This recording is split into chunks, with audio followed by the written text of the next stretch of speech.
Is illegal in the Lone Star State, but it's still taking place in game rooms throughout Southeast Texas. Right, and those living in Port Arthur tonight fear game rooms are taking over their neighborhoods. KFDM's Angel San Juan is investigating.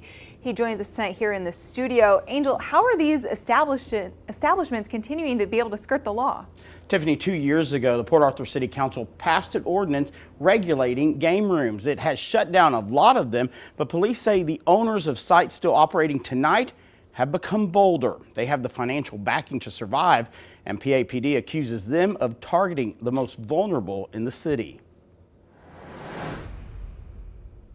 The Queen of Vietnam Church on 9th Avenue and its shrine to Mary across the street are iconic landmarks in Port Arthur, spiritual gathering spots for the Vietnamese Catholic community, a community Father Sinclair Oubre knows well. The longtime Southeast Texas priest says parishes like this one serve as foundations to their neighborhoods. We are probably even more committed than most people are to that community, and the health of that community becomes very essential for the health of the parish itself. And parishioners at this church say there's a virus spreading around it that's threatening the neighborhood's well-being. What you see is a sucking out of the infrastructure. Game rooms rapidly popping up. We counted 4 of them within walking distance of the church. The 9th Avenue area, really from Proctor all the way to Gulfway, in that area, that's where a lot of our gaming sites are.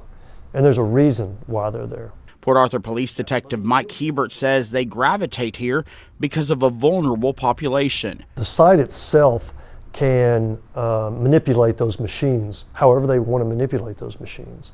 So it's just, I just say it's stealing from the poor. That's all they're doing. They're stealing from the poor and the disabled and the elderly. Detective Hebert says there are about 40 to 50 game rooms operating in Port Arthur right now. City Council passed an ordinance regulating game rooms 2 years ago, and he says it's helped cut the number of sites in half by bringing them out of the shadows. We wanted to make sure that these people had to report criminal activity within their sites, and we wanted to know, we were able to bring these sites out in the open before they were false walls, hidden doors. They also can't remain open 24 hours a day. They must close at 10 p.m.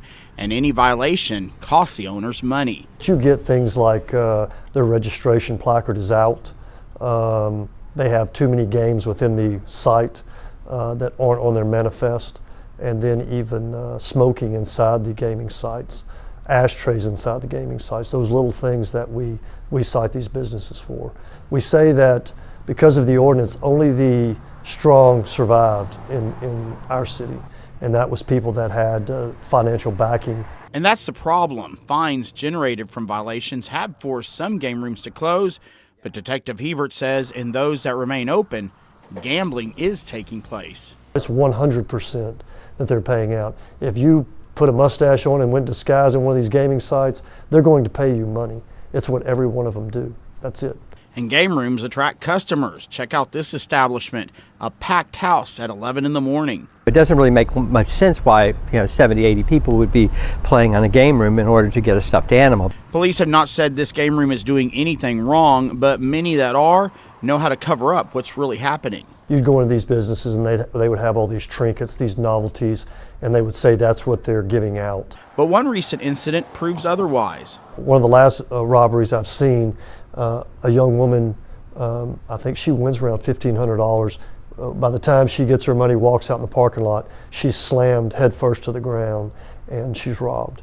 So there are people that hang around these sites and just wait for it. Last week, Jefferson County commissioners adopted stronger rules regulating game rooms, which means luck could soon run out for those promoting illegal activities.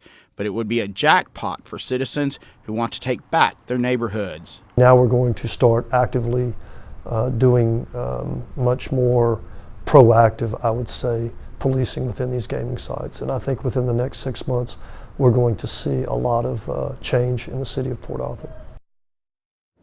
Under the new rules, game rooms will not be allowed to operate within 1,500 feet of a school, a place of worship, or a residential neighborhood, and cannot be located within 2,000 feet of another game room. Jefferson County's ordinance goes into effect January 1st. Guys. All right, Angel, thank you so much. The rain is